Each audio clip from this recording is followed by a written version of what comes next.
Today, we've got big news for Star Trek Online. The long-running MMO video game is seeing the return of a former team member. Jack Emmert is returned to developer Cryptic Studios as the new CEO. This marks a new era for the developers of Star Trek Online, which happens to be right in time for the 60th anniversary of the Star Trek franchise. Trek Central spoke with Jack Emmert about his return to Cryptic Studios and what it means for Star Trek Online's future. Here we go. So Jack, thank you for joining us here on Trek Central today. Does real feel odd saying Jack as I'm called Jack, but we'll roll with it. You're returning to Cryptic Studios, but before we get into all that fantastic new news, and I'm sure many of our fans are eager to learn more about the future of yourself at Cryptic and Star Trek Online, I think we should look back into your previous time at Cryptic, how you were involved with the game and such, and sort of just update people in case they, don't know or, maybe out of date. Oh, sure. So originally, I was one of the 5 founders of Cryptic Studios, and ultimately I became the design lead. So I led the design of City of Heroes and City of Villains, and then once we started developing Star Trek, I became more of a creative director, less hands-on day-to-day development. And of course, we were also working on Champions Online too. I could tell you the story of Star Trek Online if you'd like. Oh, yeah. We, in the early 2000s, it was like this boom of people trying to make MMOs based off of the success of EverQuest and Ultima Online. And one of these companies was, I think, VC funded, venture capital funded, called Perpetual Entertainment. And they were working on a game that I think actually released called Gods and Heroes. But they also had the Star Trek license, but they had it for a couple of years and it was going nowhere. And I believe the company was going to be shut down. So they were selling off the assets. We happened to know of them because they were up in San Francisco. We were down in San Jose. So we kind of knew them. And we picked up the license. But the problem or challenge was that the license had the game releasing in a very short time frame, like 20 months or something, which for most people would have been insane. And in fact, looking back, it was still insane. But we had this MMO engine from City of Heroes, so we could virtually start from the ground up. And, we had a running head start. And somehow, some way, we developed the initial version of Star Trek within 18 months, and we launched it. It was a bit rough and rocky, but the great thing is the fans stuck through it and the game grew with the community. And today it's bigger than when it launched. So that's pretty incredible, and that's a testament to the community and their patience. Oh, that sounds really impressive. Star Trek Online has certainly come a long way, which is fantastic. Like you say, it's grown with the community, and I think we can both agree the community is what really powers the game. They're very, very passionate about it.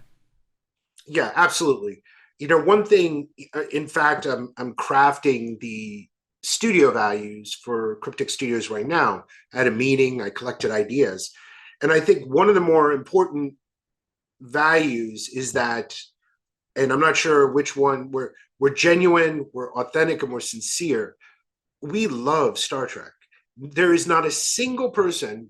You could criticize bugs, you could criticize balance, you can criticize gameplay. But the one thing about Star Trek Online that no one can ever criticize is our love for the IP, our love for Star Trek. And it's easy to see why. Look at my white hair, right? When I grew up, Star Trek was the predominant science fiction. Star Wars only came when I was 10. So when I was a kid, I was watching rerun after rerun of the original series. And that's what I fell in love with. I like Star Wars, but Star Trek is like my heart and soul.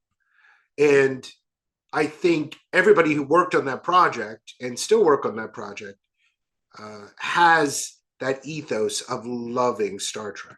I would, as someone who's spoken to many of the team members, past and present, I definitely agree. Everyone is so passionate about this game and the work they're putting into it. And hopefully that resonates with the community as well. And I think it does, because people really see the love that's poured into it.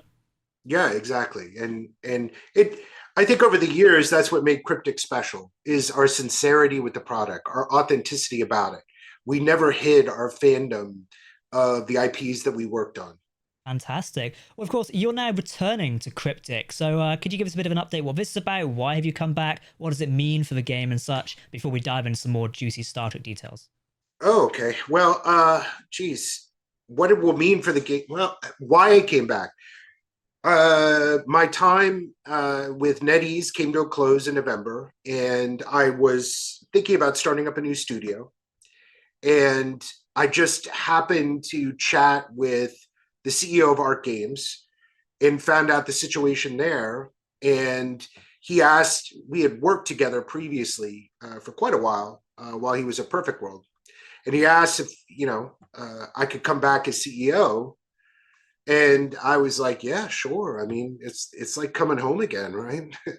um, but it's like coming back to your hometown. It's like those movies. You come back to your hometown, but you're not that kid anymore. Like you've got knowledge, and now you can contribute to the community. Maybe and when I say community, I'm talking about in this hypothetical town, not meaning the player base. But like now it's like, oh, I'm a doctor now, and now I'm going to be the town doctor, and they're like, oh wow, you can actually contribute. And I think previously, Cryptic had been my first job. Founding a studio was the very first thing I did in the game industry. And I think success and combined with a lack of knowledge how other games are developed meant that I had grown about as far as I could have at Cryptic.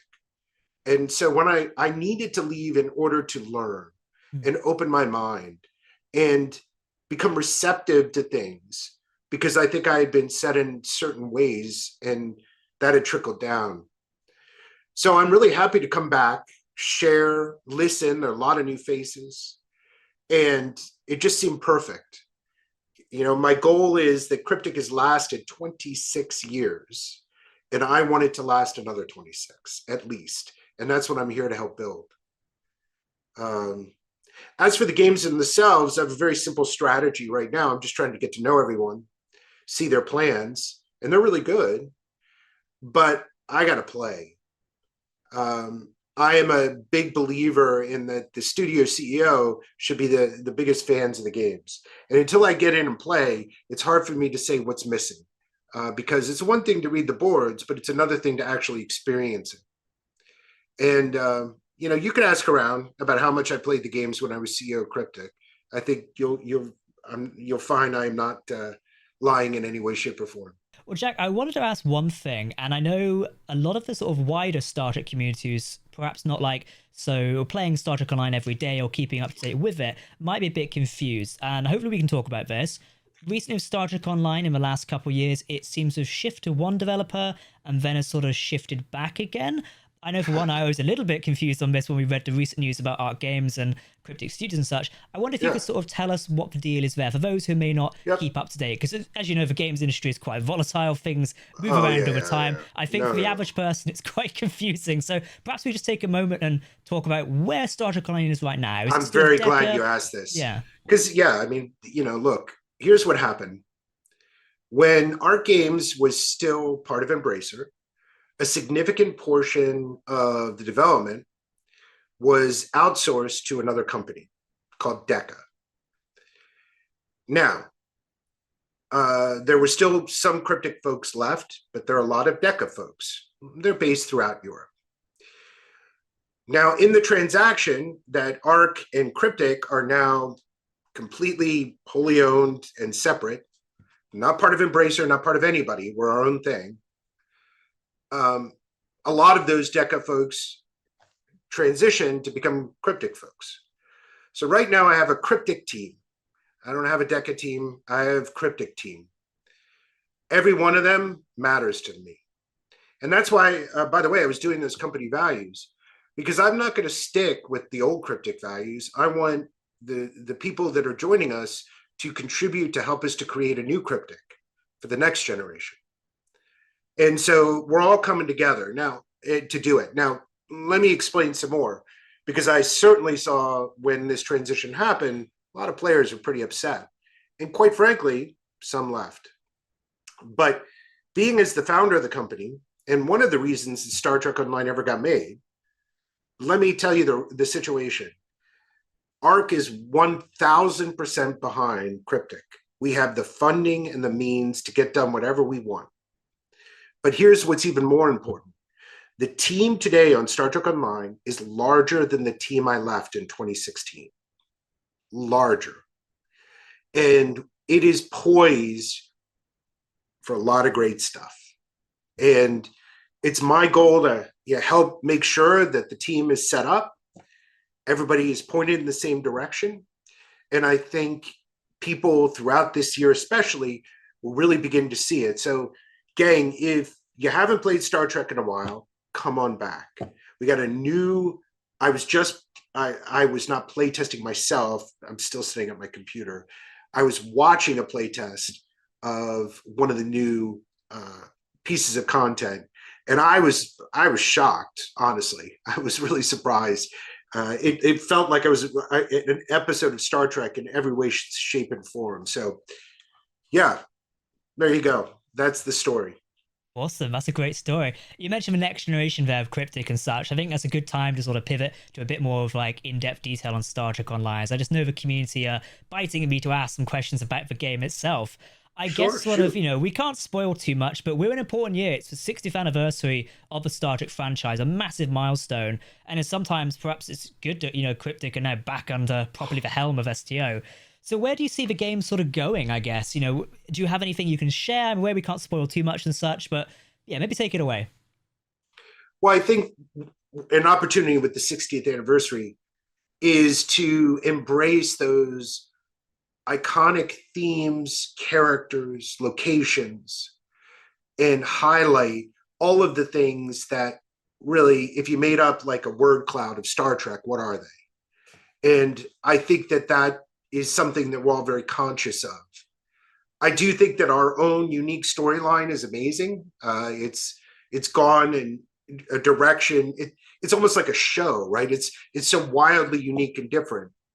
But at the same time, we want to make sure we hit on all the high points over this next year. So I think that's a pretty good hit.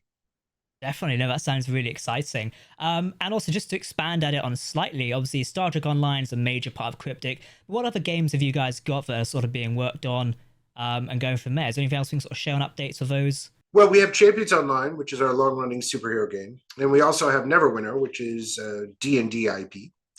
And we are, we are, what else we may or may not have, I can't say. But I came here to grow Cryptic, and the number one way, the first step one, let's look at the games. Let's make them as good as they can be. Step two, well, you can fill in the blank there. That sounds fantastic. Well, Jack, that's all I've got to ask you today. I'm so glad we've got some updates on where Star Trek Online is right now and the wider bit of Cryptic and Arc. I'm sure it's going to really reassure some players. And I can probably speak for the community when I say we're all very excited about what's hopefully going to happen in STO for the 60th anniversary and hopefully beyond.